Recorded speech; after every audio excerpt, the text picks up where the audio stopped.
ಗೆಳೆಯರೆ, ನಾನು professor doctor V Muralidhar ಅಂತ ಆರ್ಥೋಪೆಡಿಕ್ ಸರ್ಜನ್. ಕಳೆದ 20 ವರ್ಷಗಳಿಂದ ತುಮಕೂರಲ್ಲಿ ಪ್ರಾಕ್ಟೀಸ್ ಮಾಡ್ತಾ ಇದ್ದೀನಿ. KSRT ಬಸ್ ಸ್ಟ್ಯಾಂಡ್ ಎದುರುಗಡೆ ನನ್ನ ಕ್ಲಿನಿಕ್ ಇದೆ. ನಾನು ಸಾಧಾರಣ ಏನಿಲ್ಲ ಅಂದ್ರೂ 55ರಿಂದ 60ಕ್ಕಿಂತ ಹೆಚ್ಚು ಯೂಟ್ಯೂಬ್ ವಿಡಿಯೋಗಳನ್ನ ಮಾಡಿದ್ದೀನಿ. ಹೆಲ್ತ್ ಟಿಪ್ಸ್ ಇದೆ, ಮೋಟಿವೇಶನ್ ಇದೆ, ಜೊತೆಗೆ ಇನ್ಸ್ಪಿರೇಷನ್ ಇದೆ. ಗೆಳೆಯರೆ, ತಾವುಗಳೆಲ್ಲರೂ ಖಂಡಿತ ಅದನ್ನು ನೋಡಿ ಸಬ್ಸ್ಕ್ರೈಬ್ ಮಾಡಿ. ಜೊತೆಗೆ ತಮ್ಮ ಬಂಧು ಮಿತ್ರರಿಗೆ, ಫ್ರೆಂಡ್ಸ್ಗೆ, ಫ್ಯಾಮಿಲಿ ಮೆಂಬರ್ಸ್ ಕೂಡ ಅದನ್ನು ನೋಡೋಕ್ಕೆ ಎಂಕರೇಜ್ ಮಾಡಿ. ಅವ್ರಿಗೂ ಅದನ್ನು ಫಾರ್ವರ್ಡ್ ಮಾಡಿ, ಶೇರ್ ಮಾಡಿ. ಜೊತೆಗೆ ಬೆಲ್ ಐಕನ್ ಒತ್ತಿ ಅವ್ರಿಗೂ ಕೂಡ ಅದನ್ನು ಎನೇಬಲ್ ಮಾಡ್ಕೊಳ್ಳೋಕೆ ಹೇಳಿ. ಯಾಕೆಂದರೆ ಗೆಳೆಯರೆ, ನಿಮಗೆಲ್ಲ ಗೊತ್ತಿರುವ ಹಾಗೆ ಆರೋಗ್ಯವೇ ಭಾಗ್ಯ, ಆರೋಗ್ಯ ಇರುವಾನೇ ನಿಜವಾದ ಶ್ರೀಮಂತ ಅಂದರೆ ಅಲ್ವಾ. ಸೊ ಹಾಗಾಗಿ ಅದರ ಕುರಿತಾಗಿ ಎಲ್ಲ ಟಿಪ್ಸ್ ಇದೆ, ತಾವೆಲ್ಲ ನೋಡಿ ಎಂಜಾಯ್ ಮಾಡಿ. ನೆಕ್ಸ್ಟ್ ಕೂಡ ಬರ್ತಾ ಇರೋ ಒಂದು ವಿಡಿಯೋನ ತಾವು ನೋಡಿ ಎಂಜಾಯ್ ಮಾಡಿ. ಪ್ರತಿಯೊಬ್ಬರಿಗೂ ಅದನ್ನು ಶೇರ್ ಮಾಡಿ ಗೆಳೆಯರೆ.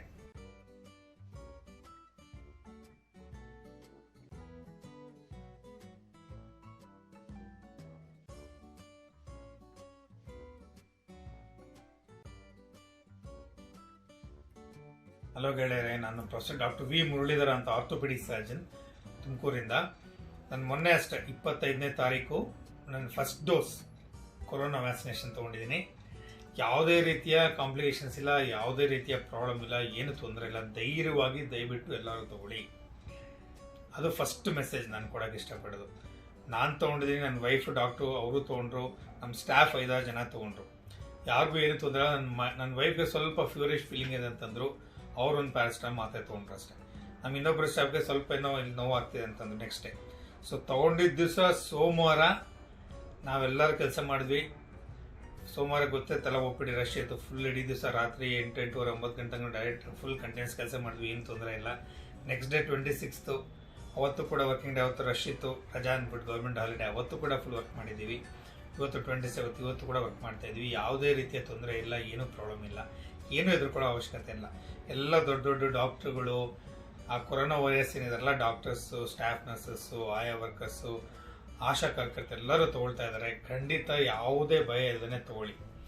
ವ್ಯಾಕ್ಸಿನೇಷನ್ಗೆ ಹೋಗ್ಬೇಕಾದ್ರೆ ಕೆಲವು ಪ್ರಿಕಾಷನ್ಸ್ ಫಾಲೋ ಮಾಡಬೇಕಾಗತ್ತೆ. ಹೊಟ್ಟೆಗೆ ಊಟ ತಿಂಡಿ ತಿನ್ಕೊಂಡು ಹೋಗಿರಿ, ಜೊತೆಗೆ ನೀರು ಚೆನ್ನಾಗಿ ಕೊಟ್ಕೊಂಡು ಹೋಗಿ.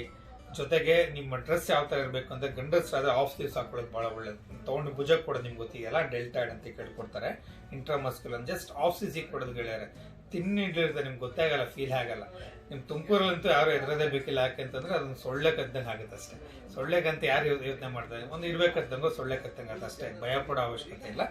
ಜಸ್ಟ್ ಈ ಥರ ಹಿಂಗೆ ಎತ್ಬಿಟ್ಟು ಇಲ್ಲಿಗೆ ಕೊಡ್ತಾರೆ. ಸೊ ಹಾಗಾಗಿ ಗಂಡಸರುಗಳು ಆಫ್ ಸ್ಲೀವ್ಸ್ ಹಾಕೊಂಡೋಗಿ, ಹೆಣ್ಮಕ್ಳು ಅಷ್ಟೇ ಆಫ್ ಸ್ಲೀವ್ಸ್ ಹಾಕೊಂಡೋಗಿ. ಇಲ್ಲಾಂದ್ರೆ ಈಗ ಸ್ಟೈಲ್ ಕೋಲ್ಡ್ ಶೋಲ್ಡರ್ಸ್ ಅಂತ ಇಲ್ಲಿ ಓಪನ್ ಮಾಡಿರ್ತಾರೆ, ಆ ಥರ ಡ್ರೆಸ್ ಹಾಕೊಂಡೋಗಿ ಮಕ್ಳುಗಳಾದರೆ.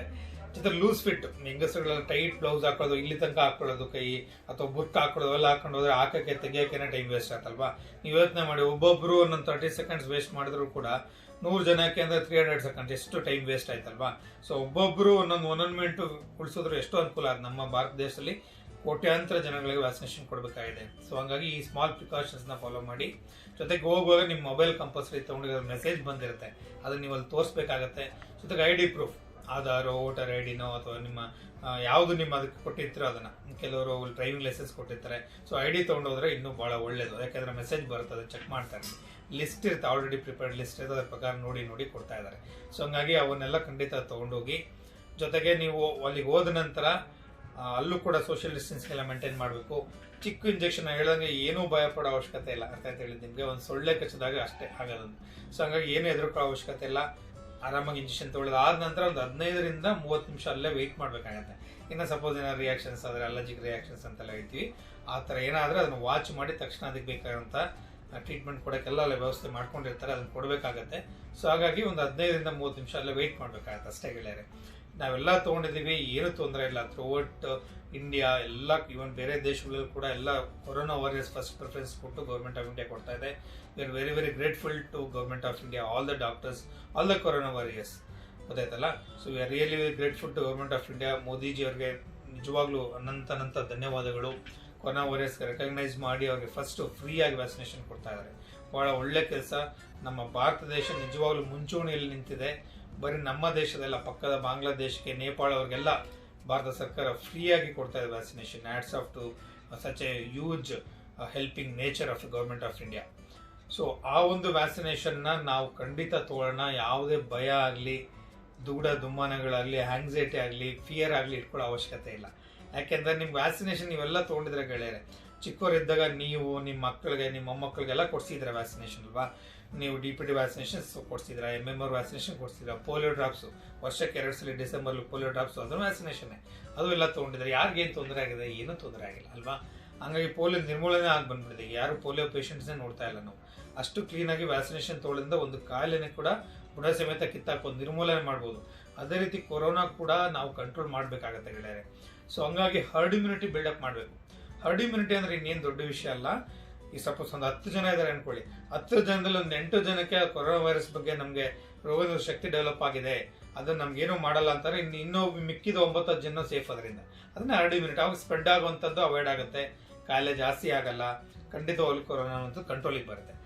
ಅದ್ರ ಸಲುವಾಗಿ ಆದರೂ ಕಂಪಲ್ಸರಿ ನಾವು ವ್ಯಾಕ್ಸಿನೇಷನ್ ತಗೊಳ್ಳೋಣ. ಏನು ಭಯ ಇಟ್ಕೊಳ್ಳೋ ಅವಶ್ಯಕತೆ ಇಲ್ಲ. ಚಿಕ್ಕ ಕಾಂಪ್ಲಿಕೇಶನ್ಸ್, ಏನು ಚಿಕ್ಕದು ಇಂಜೆಕ್ಷನ್ ಕೊಟ್ಟರೆ ಕಡೆ ನೀವು ಇಂಜೆಕ್ಷನ್ಸ್ ತೊಗೊಳ್ತಾನೆ ಇರ್ತಾರೆ, ಸ್ವಲ್ಪ ನೋವು ಬರುವಂಥದ್ದು, ಕೆಲವರು ಕೆಂಪು ಆಗುವಂಥದ್ದು, ಸ್ವಲ್ಪ ನವೆ ಬರುತ್ತಾಗುತ್ತೆ ಅಷ್ಟೇ. ಆ ಥರ ಜಾಸ್ತಿ ಥರ ಆದರೆ ಕನ್ಸರ್ನ್ ಡಾಕ್ಟರ್ಗೆ, ಕನ್ಸರ್ನ್ ಆಶಾಕರ್ತರಿಗೆ ರಿಪೋರ್ಟ್ ಮಾಡ್ಬೋದು. ಅದಕ್ಕೂ ಕೂಡ ಅವ್ರು ಟೋಲ್ ಫ್ರೀ ನಂಬರ್ ಕೊಡೋದು, ಫೋನ್ ಮಾಡಿ ಕಾಂಟ್ಯಾಕ್ಟ್ ಮಾಡ್ಬೋದು ತಾವು. ಅಥವಾ ಚಿಕ್ಕ ಪುಟ್ಟದು ಆಗೋದು, ಅದ್ರ ಬಗ್ಗೆ ತಲೆ ಕೆಡಿಸ್ಕೊಳ್ಳೋ ಅವಶ್ಯಕತೆನೇ ಇಲ್ಲ. ಒಂದದು. ಎರಡನೇದು, ಸ್ವಲ್ಪ ನನ್ನ ವೈಫ್ ಸ್ವಲ್ಪ ಫೀವರಿಶ್ ಫೀಲಿಂಗ್ ಬಂದಿತ್ತು ಅಂತಂದ್ರು, ಅವರು ಒಂದು ಪ್ಯಾರಾಸಿಟಮಲ್ ಮಾತ್ರೆ ತೊಗೊಂಡ್ರು, ಅದು ಕ್ಲಿಯರ್ ಆಯಿತು. ಸೊ ಹಂಗಾಗಿ ಸ್ವಲ್ಪ ಫೀವರಿಶ್ ಫೀಲಿಂಗು, ಮಯಾಲ್ಜಿಯಾ ಬರುವಂಥದ್ದು, ಕೆಲವರಿಗೆ ಸ್ವಲ್ಪ ತಲೆನೋವು ಬರುತ್ತೆ, ಜಾಯಿಂಟ್ ಪೇನ್ಸ್ ಸ್ವಲ್ಪ ಬರೋ ಚಾನ್ಸ್ ಇರುತ್ತೆ. ಅದೆಲ್ಲ ತೀರಾ ನೆಗ್ಲಿಜಿಬಲ್, ವೆರಿ ನೆಗ್ಲಿಜಿಬಲ್. ನಮಗೆ ಸಿಗುವಂಥ ಪ್ರೊಟೆಕ್ಷನ್ ಸಪೋಸ್ ನೀವು ನೋಡಿದ್ದೀರಾ ನಿಮ್ಮ ಕಣ್ಣಾರೆ, ಈ ಹೋದ ವರ್ಷ 2020ರಲ್ಲಿ ಎಷ್ಟು ಸಾವು ನೋವುಗಳಾಗಿದೆ, ನಿಮ್ಮ ನೆಂಟರಿಷ್ಟು, ನೆರೆಹೊರೆಯವರು, ಫ್ರೆಂಡ್ಸ್ ಎಷ್ಟು ಜನ ಪ್ರಾಣಹಾನಿ ಮಾಡ್ಕೊಂಡಿದ್ದಾರೆ, ಎಷ್ಟು ಜನ ತೊಂದರೆ ಆಗಿದೆ. ಪ್ರಾಣಹಾನಿ ಒಂದು ಕಡೆ ಆದರೆ ನಮ್ಮ ದೇಶದ ಎಕನಾಮಿನೇ ಭಾಳ ಹೊಡೆತ ಬಿದ್ದಿದೆ, ಭಾಳಷ್ಟು ಬಿಸ್ನೆಸ್ ಲಾಸ್ ಆಗಿದೆ, ಏನೆಲ್ಲ ಆಗಿದೆ ನಿಮ್ಗೆ ಗೊತ್ತೇ ಇದೆ. ಅದು ನಾನು ವಿವರವಾಗಿ ಹೇಳೋ ಅವಶ್ಯಕತೆ ಇಲ್ಲ. ಅವೆಲ್ಲ ನಿಲ್ಲಬೇಕು ತಾನೆ, ಅವೆಲ್ಲ ಸ್ಟಾಪ್ ಆಗ್ಬೇಕು ತಾನೆ. ಅದಕ್ಕೋಸ್ಕರ ನೀವೆಲ್ಲ ವ್ಯಾಕ್ಸಿನೇಷನ್ ತೊಗೊಳ್ಬೇಕು ಗೆಳೆಯರೆ. ಹಂಗಾಗಿ ಯಾರು ಮಿಸ್ ಮಾಡಬೇಡಿ. ಆ ಟೈಮ್ಗೆ ಏನು ಕರೆಕ್ಟಾಗಿ ಅಪಾಯಿಂಟ್ಮೆಂಟ್ಸ್ ಟೈಮ್ ಸರಿಯಾಗಿ ನಿಮ್ಗೆ SMS ಬರುತ್ತೆ, ಆ ಟೈಮ್ ಕರೆಕ್ಟಾಗಿ ಹೋಗಿ ತೊಗೊಂಡು ಅಲ್ಲೇನೋ ಮಿಸ್ ಆಯಿತು ಅಂದ್ರೆ ನೆಕ್ಸ್ಟ್ ಇನ್ನೊಂದ್ಸಲ ರಿಜಿಸ್ಟ್ರೇಷನ್ ಮಾಡಿಸ್ಬೇಕು, ಮತ್ತೆ ಭಾಳ ಜನ ಕಾಯ್ಬೇಕಾಯ್ತು. ಹಂಗಾಗಿ ಯಾವುದೇ ಕಾರಣಕ್ಕೂ ಆ ಟೈಮ್ ಮಿಸ್ ಮಾಡ್ದಂಗೆ ಅಪಾಯಿಂಟ್ಮೆಂಟ್ ಕರೆಕ್ಟಾಗಿ ಟೈಮ್ಗೆ ಕ್ಲೀನಾಗಿ ಹೋಗಿ ದಯವಿಟ್ಟು ವ್ಯಾಕ್ಸಿನೇಷನ್ ತೊಗೊಳ್ಳಿ. ಯಾವುದೇ ರೀತಿಯ ತೊಂದರೆ ಇಲ್ಲ. ನೋಡಿ, ವ್ಯಾಕ್ಸಿನೇಷನ್ ಅಂದರೆ ಸಿಂಪಲ್ ಏನಿಲ್ಲ. RCC ಏನಿದೆಯಲ್ಲ ಅದರಲ್ಲಿ ಅಟೆನ್ಯೂವೇಟೆಡ್ ವೈರಸ್ ಅಂತ, ತಪ್ಪರೆ ಡಿನೇಚರ್ಡ್ ಪ್ರೋಟೀನ್ ಅಂತ ಹೇಳ್ತೀವಿ. ಆ ಒಂದು ಚಿಕ್ಕ ಪಾರ್ಟ್, ಅದು ಸತ್ತೋಗಿರುವಂಥದ್ದು ಡೆಡ್ ವೈರಸ್ನ ಒಂದು ಚಿಕ್ಕ ಪಾರ್ಟಿಕಲ್ ಸ್ವಲ್ಪ ತೊಗೊಂಡು ಅದರಲ್ಲಿ ವ್ಯಾಕ್ಸಿನ್ ಪ್ರಿಪೇರ್ ಮಾಡಿ ಅದನ್ನು ನಮ್ಮ ಬಾಡಿಗೆ ಕೊಡ್ತಾರೆ. ಹೇಗಪ್ಪ ಅದು ಕೆಲಸ ಮಾಡುತ್ತೆ ಅಂದರೆ, ಆ ಒಂದು ಹೋಗಿ ನಮ್ಮ ಬಾಡಿಯಲ್ಲಿ ಅದು ಆಂಟಿಜನ್, ಅದು ವೈರಸ್ ಆಂಟಿಜನ್ ಅಲ್ವಾ, ಅದು ಆಂಟಿಬಾಡಿನ ಉತ್ಪತ್ತಿ ಮಾಡುತ್ತೆ. ಆಂಟಿಬಾಡೀಸ್ ಉತ್ಪತ್ತಿ ಮಾಡಿದ್ರೆ ನಮ್ಮ ಬಾಡಿಗೆ ಇಮ್ಯುನಿಟಿ ಬಂತು. ಇಮ್ಯುನಿಟಿ ಅಂದರೆ ರೋಗ ನಿರೋಧಕ ಶಕ್ತಿಗಳೇ, ಡಿಫೆನ್ಸ್ ಸಿಸ್ಟಮ್. ಇಮ್ಯುನಿಟಿ ಅಂದರೆ ಡಿಫೆನ್ಸ್ ಸಿಸ್ಟಮ್, ರೋಗ ನಿರೋಧಕ ಶಕ್ತಿ ಅಂತ ಕನ್ನಡದಲ್ಲಿ ಹೇಳ್ಬೋದು. ಇನ್ನು ಸಿಂಪಲ್ ಆಗಿ ಒಂದು ಅನಾಲಜಿ, ಸಿಂಪಲ್ ಆಗಿ ಒಂದು ಎಕ್ಸಾಂಪಲ್ ಕೊಡ್ತೀನಿ ನೋಡಿ ಗೆಳೆಯರೆ. ಸಪೋಸ್ ಈಗ ಇದ್ದಕ್ಕಿದ್ದಂಗೆ ಎಲ್ಲೋ ಗಲಾಟೆ ಆಗೋಯ್ತು, ಗಲಾಟೆ ದಂಬೆ ಆಗೋಯ್ತು, ಎಲ್ಲೋ 4 ಜನ ಕೊಲೆ ಆಗೋಯ್ತು, ಬಸ್ಗಳಿಗೆಲ್ಲ ಬೆಂಕಿ ಹಚ್ಚೋರು ಅನ್ಕೊಳ್ಳಿ. ಪೊಲೀಸ್ ಬರೋದಕ್ಕೆ ಲೇಟ್ ಆಗುತ್ತೆ, ಅವರೆಲ್ಲ ಗೊತ್ತಾಗಿ ಇನ್ಫಾರ್ಮೇಶನ್ ಬರೋದಕ್ಕೆ ನೀವು ಕೇಳಿದ್ರೆ ಎಷ್ಟೊಂದು ಜನ 4-5 ಹಣ ಬಿದ್ದಿರುತ್ತೆ, 4-5 ಬಸ್ ಸುಟ್ಟಾಕಿರ್ತಾರೆ, ಎಲ್ಲ ಪ್ರಾಬ್ಲಮ್ ಆಗ್ಬಿಟ್ಟಿರುತ್ತೆ. ಸೊ ಆ ಥರ ಆಗಿ ಆಮೇಲೆ ಪೊಲೀಸ್ ಬಂದರೆ ಚೆನ್ನಾಗಿರ್ತೋ, ಅದಕ್ಕೆ ಮುಂಚೆನೆ ಅವ್ರ ಪ್ರಯರ್ ಇನ್ಫಾರ್ಮೇಶನ್ ನಿಮ್ಗೆ ಗೊತ್ತಿದೆ. ಕೆಲವು ಸಮಯ ಸಂದರ್ಭಗಳಲ್ಲಿ ಪೊಲೀಸ್ ಡಿಪಾರ್ಟ್ಮೆಂಟ್ ಮುಂಚೆ ಇನ್ಫಾರ್ಮೇಶನ್ ಆಗಿರುತ್ತೆ, ಅವರೆಲ್ಲ ಬಂದು ಆಗಲೇ ಕಾಯ್ತಿರ್ತಾರೆ. ಕಿರಾ ಕಡಿಮೆ ಅವಶ್ಯಕತೆ ಇದ್ರೆ ಮಿಲಿಟರಿ ಫೋರ್ಸ್ನ, ರ್ಯಾಪಿಡ್ ಆಕ್ಷನ್ ಫೋರ್ಸ್ನ ತೊಗೊಂಬಂದು ನಿಂತ್ಕೊಳ್ತಾರೆ. ಗೊತ್ತಲ್ಲ, ಎಲೆಕ್ಷನ್ ಟೈಮಲ್ಲಿ ಅಂತ ಟೈಮೆಲ್ಲ ಬಂದು ನಿಂತ್ಕೊಳ್ತಾರೆ. ಅವಾಗ ಏನಾಗುತ್ತೆ, ಆ ಥರ ಟೈಮಲ್ಲಿ ಏನಾಗುತ್ತೆ, ಆಲ್ರೆಡಿ ಹೈ ಅಲರ್ಟಲ್ಲಿ ಇರ್ತಾರೆ. ಯಾವುದೇ ರೀತಿ ಅಹಿತಕರ ಘಟನೆಗಳಾಗ್ದಂಗೆ ನೋಡ್ಕೊಳ್ತಾರೆ, ಯಾವುದು ಸಾವು ನೋವುಗಳಾಗ್ದಂಗೆ ನೋಡ್ಕೊಳ್ತಾರೆ. ಆದರೂ ಚಿಕ್ಕ ಪುಟ್ಟಗಳಲ್ಲಿ ಇಲ್ಲಿ ಚಾರ್ಜ್ ಆಗುತ್ತೆ, ಏನು ತೊಂದರೆಗಳಾಗಲ್ಲ. ಸೊ ಈ ಡಿಫೆನ್ಸ್ ಸಿಸ್ಟಮ್ನ ಕ್ರಿಯೇಟ್ ಮಾಡೋದು ಬಾಡಿ, ಅದೇ ವ್ಯಾಕ್ಸಿನೇಷನ್ ಅಂದರೆ ಇನ್ನೇನಿಲ್ಲ, ವೆರಿ ಸಿಂಪಲ್. ನಮ್ಮ ರೋಗ ನಿರೋಧಕ ಶಕ್ತಿನ ಚಿಕ್ಕ ಪಾರ್ಟಿಕಲ್ ವೈರಸ್ನ ಕೊಟ್ಟು ಅದು ಹೊಸ ಆಂಟಿಬಾಡೀಸ್ನ ಕ್ರಿಯೇಟ್ ಮಾಡಿಬಿಡುತ್ತೆ ಆ ವೈರಸ್ಗೆ. ಅವಾಗ ಏನಾಗುತ್ತೆ, ಸಪೋಸ್ ನೀವು ನಾಳೆ, ಇವಾಗಂತೂ ಗೊತ್ತಿದೆ ಜನಗಳು ಈಗ ಮುಗ್ಗಿ ಎಲ್ಲ ಕಡೆ ಸಂತೆಗೆ ಅಂತೆ, ಮದುವೆ ಮುಂಜಿಗಂತೆ ಎಲ್ಲ ಕಡೆ ಹೋಗ್ತಾರೆ, 500,000 ಗಟ್ಟಲೆ ಜನಗಳು ಸೇರ್ಕೊಳ್ತಾ ಇದ್ದಾರೆ. ಆ ಥರ ಒಂದು ವೇಳೆ ಸೇರ್ಕೊಂಡಾಗ್ಲೂ ಸಪೋಸ್ ಬೇರೆ ಯಾರಿಂದ ನಿಮ್ಮ ವೈರಸ್ ಅಟ್ಯಾಕ್ ಆದರೂ ಕೂಡ ಆಲ್ರೆಡಿ ನಿಮ್ಮ ಬಾಡಿ ಆ ವೈರಸ್ನ ರೆಕಗ್ನೈಸ್ ಮಾಡಿ ಆಂಟಿಬಾಡೀಸ್ ರೆಡಿ ಮಾಡಿ ಆಗಲೇ ರೆಡಿ ಆಗಿದೆ. ಸ್ವಲ್ಪ ವೈರಸ್ ಬಂದ ತಕ್ಷಣ ಅಲ್ಲಿ ಆಂಟಿಬಾಡೀಸ್ ಅಟ್ಯಾಕ್ ಮಾಡುತ್ತೆ, ಆ ವೈರಸ್ನಲ್ಲೇ ಕಿಲ್ ಮಾಡುತ್ತೆ. ಅದರಿಂದ ಆಗುವಂಥ ಕಾಂಪ್ಲಿಕೇಶನ್ಸು, ಸಾವು ನೋವುಗಳು, ಅಡ್ಮಿಷನ್ಸು, ಸಿಕ್ಕಾಪಟ್ಟೆ ದುಡ್ಡು ಖರ್ಚಾಗುವಂಥದ್ದು, ICUಲಿ ಇರುವಂಥದ್ದು, ಲಂಗ್ಸ್ ಡ್ಯಾಮೇಜ್ ಆಗುವಂಥದ್ದು, ಅವೆಲ್ಲ ಕೂಡ ಅವಾಯ್ಡ್ ಆಗುತ್ತೆ ಗೆಳೆಯರೆ. ಸೊ ಅದೇ ರೀತಿ ನಾನು ಹೇಳಿದಂಗೆ ಪೊಲೀಸರು ಮೊದಲೇ ಅಲರ್ಟ್ ಇದ್ರೆ ಸ್ವಲ್ಪ ಆಗತ್ತಂಗೆ ಅವ್ರು ಅಟ್ಯಾಕ್ ಮಾಡಿಬಿಟ್ರೆ ಏನು ಆಗ್ದಂಗೆ ನೋಡ್ಕೊಂಡ್ರೆ ಎಷ್ಟು ಚೆನ್ನಾಗಿರ್ತಲ್ವಾ, ಅದೇ ಕೆಲಸ ವ್ಯಾಕ್ಸಿನೇಷನ್ ಮಾಡುವಂಥದ್ದು. ಸೊ ಹಾಗಾಗಿ ವ್ಯಾಕ್ಸಿನೇಷನ್ ಮಸ್ಟ್, ಕಂಪಲ್ಸರಿ ಎಲ್ಲರೂ ತೊಗೊಳ್ಳೋಣಂತೆ. ಪ್ರಪಂಚದಾದ್ಯಂತ ಇದು ಒಂದು ಒಳ್ಳೆ ಕಾರ್ಯಕ್ರಮ. ನಮ್ಮ ಗೌರ್ಮೆಂಟ್ ಆಫ್ ಇಂಡಿಯಾ ಅಂತೂ we have to really hats off to it. ಅವಂತೂ ಒಳ್ಳೆ ಮೆಜರ್ಸ್ ತೊಗೊಂಡಿದ್ದಾರೆ. ಅಲ್ಪ ಕಾಲದಲ್ಲೇ ವ್ಯಾಕ್ಸಿನ ಪ್ರಿಪೇರ್ ಮಾಡಿ ನಾವಷ್ಟು ವ್ಯವಸ್ಥೆ ನಾವು ಇಡೀ ಪ್ರಪಂಚದಾದ್ಯಂತ ಕೂಡ ಕೊಡುವಂಥ ಒಂದು ದೊಡ್ಡ ಕೈಂಕರ್ಯವನ್ನು ಮಾಡ್ತಾ ಇದೆ ಗೌರ್ಮೆಂಟ್ ಆಫ್ ಇಂಡಿಯಾ. ಅದನ್ನು ನಾವು ಕಂಪ್ಲೀಟ್ ಸಕ್ಸಸ್ ಮಾಡೋಣಂತೆ. ಕೊರೋನಾದಿಂದ ಇದುವರೆಗೂ ಆಗಿರುವಂಥ ಅವಾಂತರಗಳು, ಅನಾಹುತಗಳು, ಸಾವು ನೋವುಗಳೇ ಸಾಕು. ಅದು ಇನ್ನೂ ಜಾಸ್ತಿ ಮಾಡಬೇಕಾದ್ರೆ ನೀವು ಒಂದು ನಿಮಿಷ ಯೋಚನೆ ಮಾಡಿ ಅಲ್ವಾ. ಖಂಡಿತವಾಗ್ಲೂ ಬೇಡ, ಅದಕ್ಕೆ ನಾವು ಬ್ರೇಕ್ ಮಾಡೋಣಂತೆ. ಸೊ ಹಂಗಾಗಿ ಯಾರು ತಪ್ಪದೆ ಎಲ್ಲರೂ ವ್ಯಾಕ್ಸಿನೇಷನ್ ತೊಗೊಳ್ಳೋಣಂತೆ. ಏನೂ ತೊಂದರೆ ಇಲ್ಲ, ಚಿಕ್ಕ ಪುಟ್ಟ ಕಾಂಪ್ಲಿಕೇಶನ್ಸ್ನ ಅದನ್ನು you can always face it. ನೋಡಿ, ಇಟ್ಸ್ ವೆರಿ ಸಿಂಪಲ್. ನೋಡಿ, ಸಪೋಸ್ ಈಗ ನಾನು ಕೂತ್ಕೊಂಡಿರೋ ಚೇರ್ ಮೇಲೆ ಒಂದು ಮುಳ್ಳಿದೆ ಅನ್ಕೊಳ್ಳಿ, ಇನ್ನು ಎದುರುಗಡೆ ಒಂದು ಚೇರಲ್ಲಿ 99 ಮುಳ್ಳಿದೆ ಅನ್ಕೊಳ್ಳಿ, ಯಾವ ಚೇರ್ ಪ್ರಿಫರ್ ಮಾಡ್ತೀವಿ ನಾವು? ವೆರಿ ಆಬ್ವಿಯಸ್, ಒಂದು ಮುಳ್ಳಿರೋ ಚೇರ್ನ ಪ್ರಿಫರ್ ಮಾಡ್ತೀವಲ್ವಾ. That's called as risk versus benefit ratio ಅಂತ. ಅರ್ಥ ಆಯ್ತು ಹೇಳಿದ್ ನಿಮಗೆ? ಸೊ ಒಂದು ಮುಳ್ಳು ಚುಚ್ಚಲ್ವಾ, ಚುಚ್ಚುತ್ತೆ, ನೋ ಪ್ರಾಬ್ಲಮ್. ಇಲ್ದವ್ರು ಏನಾಗುತ್ತೆ, ಇನ್ನೊಂದು ಕಡೆ ಕೂತ್ಕೊಂಡ್ರೆ 99 ಮುಳ್ಳು ಚುಚ್ಚುತ್ತೆ. ಸೊ ಹಂಗಾಗಿ ನೀವು ಕೊರೋನಾ ವ್ಯಾಕ್ಸಿನೇಷನ್ ತೊಗೊಂಡು ಚಿಕ್ಕ ಪುಟ್ಟ ತೊಂದರೆಗಳಾಗಿ ಬಚಾವಾಗೋದು ಒಳ್ಳೇದಾ, ಅಥವಾ ಕೊರೋನಾ ವೈರಸ್ ಅಡ್ಡಕ್ಕಾಗಿ ಕಾಂಪ್ಲಿಕೇಶನ್ಸ್ ಆಗಿ ಹೆಚ್ಚು ಕಡಿಮೆ ಆಗಿ ಸಾವು ನೋವಾಗೋದು ಒಳ್ಳೆದ? ಯೋಚನೆ ಮಾಡಿ ಅಲ್ವಾ. It's analyse, risk versus benefit ಅಂತ. ಬೆನಿಫಿಟ್ 99 ಭಾಗ ಇದೆ, 1% ಅಷ್ಟೇ ಅದರಲ್ಲಿ ಲಾಸ್ ಇರುವಂಥದ್ದು, ರಿಸ್ಕ್ ಇರುವಂಥದ್ದು. ಹಾಗಾಗಿ ನಾವು ನಮ್ಮ ಬೆನಿಫಿಟ್ನ ಯೋಚನೆ ಮಾಡಬೇಕು ಅಲ್ವಾ.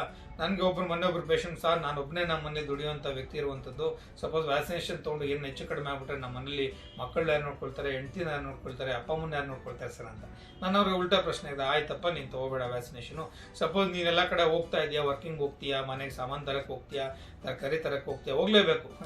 ಆದರೂ ಬಿಡೋಕ್ಕಾಗತ್ತಾ? ಇಲ್ವಲ್ಲ, ಎಲ್ಲರ ಕೆಲಸ ಎಲ್ಲ ಹೋಗ್ತಾ ಇದ್ದಾರೆ.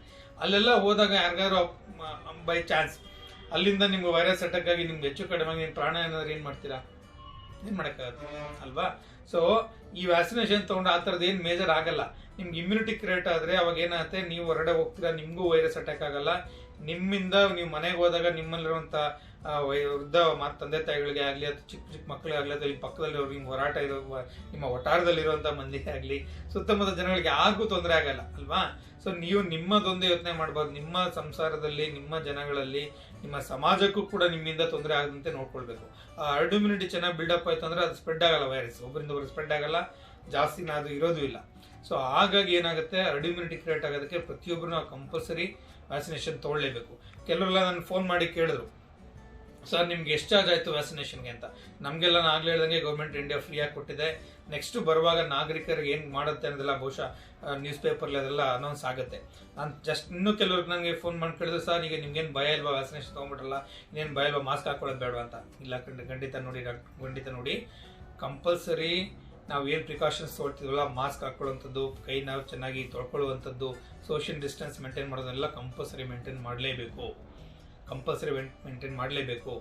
ನಾನು ಈಗ 1 ಡೋಸ್ ತೊಗೊಂಡಿದ್ದೀನಿ, ನೆಕ್ಸ್ಟ್ 28 ಡೇಸ್ ಆದಮೇಲೆ ಇನ್ನೊಂದು ಡೋಸ್ ತೊಗೋಬೇಕು. ಅದಕ್ಕೆ ಬೂಸ್ಟರ್ ಡೋಸ್ ಅಂತಾರೆ.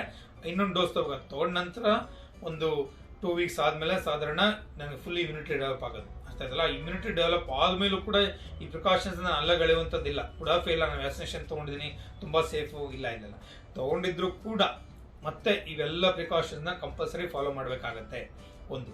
ಎರಡನೇದು, ನನ್ನ ಇನ್ನೊಬ್ಬರು ಫ್ರೆಂಡ್ ಒಬ್ಬರು ನಾನು ಫೇಸ್ಬುಕ್ಕಲ್ಲಿ ಹಾಕಿದ್ದೆ, ಅದನ್ನು ನೋಡ್ಬಿಟ್ಟು ನಮ್ಮ ವೃದ್ಧರು, ನನ್ನ ರೆಗ್ಯುಲರ್ ಪೇಷಂಟ್ ಕೂಡ ಸಾಧಾರಣ ಒಂದು 70-72 ವರ್ಷ ವಯಸ್ಸಿದೆ, ಹೆಲ್ತಿ ಆಗಿದ್ದಾರೆ, ಯೋಗಾಸನ ಚೆನ್ನಾಗಿ ಮಾಡ್ತಾರೆ, ಪ್ರಾಣಾಯಾಮ ಮಾಡ್ತಾರೆ, ಪ್ಲಸ್ ಚಮನ್ಪ್ರಾಶ್ ತಿಂತಾ ಇದ್ದೀನಿ ಸರ್ ನಾನು ತೊಗೊಳ್ಳಲ್ಲ, ನನಗೆ ಇಮ್ಯುನಿಟಿ ಚೆನ್ನಾಗಿದೆ, ನಾನು ಹೆಂಗೆ ತೊಗೋಬೇಕು ಅಂತ ಫೇಸ್ಬುಕ್ಕಲ್ಲಿ ಒಂದು ಕ್ವಶನ್ ಹಾಕಿದ್ರು. ನೋಡಿ ಗೆಳೆಯರೆ, ನೀವು ಚಮನ್ಪ್ರಾಶ್ ತೊಗೊಳ್ಳಿ, ಯೋಗಾಸನ ಮಾಡಿ, ಧ್ಯಾನ ಮಾಡಿ, ದೇವ್ರ ಪೂಜೆ ಮಾಡಿ, ದೇವ್ರು ನಿಮಗೆ ಕಾಪಾಡಲಿ, ಎಲ್ಲ ಮಾಡಲಿ, ಆದರೆ ಅವೆಲ್ಲ ಜನರಲ್ ಇಮ್ಯುನಿಟಿ ಆಯಿತು. ಈ ಕೊರೋನಾ ವೈರಸ್ ನಿಮ್ಗೆ ಇಮ್ಯುನಿಟಿ ಇದೆಯಾ? ಇಲ್ಲ. ಕೊರೋನಾ ವೈರಸ್ಗೆ ಯಾವಾಗ ನಿಮ್ಗೆ ಇಮ್ಯುನಿಟಿ ಬರುತ್ತೆ ಅಂದರೆ, ಒಂದು ನಿಮ್ಗೆ ಕೊರೋನಾ ಇನ್ಫೆಕ್ಷನ್ ಆಗಿರಬೇಕು, ಇಲ್ಲ ಅಂದರೆ ನೀವು ವ್ಯಾಕ್ಸಿನೇಷನ್ ತೊಗೋಬೇಕು. ಅರ್ಥ ಆಯ್ತು ಹೇಳಿ ನಿಮಗೆ. ಜನರಲ್ ಬಾಡಿ ಇಮ್ಯುನಿಟಿ ನಿಮ್ಗೆ ಚೆನ್ನಾಗಿರ್ಬೋದು, ನಾನು ಹೆಂಗಿದ್ದೀನಿ, ಸ್ಟ್ರಾಂಗ್ ಇದ್ದೀನಿ, ಏನೂ ಆಗಲ್ಲ, ದಟ್ಸ್ ಫೈನ್, ವೆರಿ ಗುಡ್. ಆದರೆ ಈ ಕೊರೋನಾ ವೈರಸ್ಗೆ ನಿಮ್ಮಲ್ಲಿ ಆ್ಯಂಟಿಬಾಡಿ ಇರಲ್ಲ. ವ್ಯಾಕ್ಸಿನೇಷನ್ ತೊಗೊಂಡಾಗಲೇ ಆ್ಯಂಟಿಬಾಡಿ ಕ್ರಿಯೇಟ್ ಆಗೋದು. ಆವಾಗಲೇ ನಿಮಗೆ ಆ ಕೊರೋನಾ ವೈರಸ್ ಬಗ್ಗೆ ನಿಮಗೆ ಸೇಫ್ಟಿ ಝೋನಲ್ಲಿ ನೀವು ಬರ್ತೀರಾ. ಸೊ ಹಾಗಾಗಿ ನೀವು ಹೆಲ್ತಿಯಾಗಿರಿ, ಏನೇ ಮಾಡಿ ಏನೇ ಬಿಡಿ, ದೇವ್ರ ಪ್ರೇಯರ್ ಮಾಡಿ ಎಲ್ಲ ಮಾಡ್ಕೊಳ್ಳಿ. ನಾನು ದೇವ್ರು ಕಾಪಾಡ್ತಾನೆ ಅಂತ ಉಡಾಫೆ ಮಾಡೋದಾಗಲಿ, ಅಥವಾ ನಾನು ಹೆಲ್ತಿ ಆಗಿದ್ದೀನಿ, ನನಗೆ ತುಂಬ ಸ್ಟ್ರಾಂಗ್ ಆಗಿದ್ದೀನಿ, ನನಗೆ ಇದುವರೆಗೂ ಏನೇ ಆಗಿಲ್ಲ ಅಂತ ಹೇಳೋದಾಗಲಿ, ಯಾವುದೇ ರೀತಿಯ ಉಡಾಫೆತನ ಆಗಲಿ, ಡಾಂಬಿಕತನ ಆಗಲಿ, ಅಥವಾ ಮೂಢತನ ಆಗಲಿ, ಅದು ಯಾವುದೂ ಬೇಡ. ಖಂಡಿತ ವ್ಯಾಕ್ಸಿನೇಷನ್ ಯಾರೂ ಅಲ್ಲಗಳಿಬೇಡಿ, ಖಂಡಿತ ಪ್ರತಿಯೊಬ್ಬರು ತೊಗೊಳ್ಳಿ. ಅದಕ್ಕೆ ಕೆಲವು ಕಾಂಟ್ರಾಇಂಡಿಕೇಶನ್ಸ್ ಇದ್ದರೆ ನಿಮ್ಮ ಕನ್ಸರ್ನ್ ಫಿಸಿಷಿಯನ್ಗೆ ಅವ್ರಿಗೆ ಡಿಸ್ಕಸ್ ಮಾಡಿದ್ರೆ, ಅದು ಏನಾದ್ರು ಎಕ್ಸ್ಟ್ರೀಮ್ ಕೇಸಸ್ ಇದ್ದರೆ ಅವ್ರಿಗೆ ಕರೆಕ್ಟಾಗಿ ಗೈಡ್ ಮಾಡ್ತಾರೆ. ಸೊ ಹಂಗಾಗಿ ಹೆಚ್ಚಿನವ್ರಿಗೆ ಯಾವುದೇ ರೀತಿ ತೊಂದರೆ ಆಗಲ್ಲ. ಸ್ಥೈರ್ಯವಾಗಿ ವ್ಯಾಕ್ಸಿನೇಷನ್ ತೊಗೊಳ್ಳಿ. ಇದರಿಂದ ನಿಮಗಷ್ಟೇ ಅಲ್ಲ, ನಿಮ್ಮ ಫ್ಯಾಮಿಲಿಗೆ, ನಿಮ್ಮ ಇಡೀ ಟೌನ್ಗೆ, ನಿಮ್ಮ ಇಡೀ ತಾಲೂಕಿಗೆ, ಡಿಸ್ಟ್ರಿಕ್ಗೆ, ಇಡೀ ಸ್ಟೇಟ್, ಇಡೀ ಗೌರ್ಮೆಂಟ್ಗೆ, ಇಡೀ ನಮ್ಮ ಭಾರತ ದೇಶಕ್ಕೆ, ಇಡೀ ಪ್ರಪಂಚಕ್ಕೆ ಒಳ್ಳೆಯದಾಗತ್ತೆ. ಸೊ ಹಾಗಾಗಿ ನಾವು ದೊಡ್ಡ ಥರದಲ್ಲಿ ಯೋಚನೆ ಮಾಡೋಣಂತೆ. Risk very very negligible complications.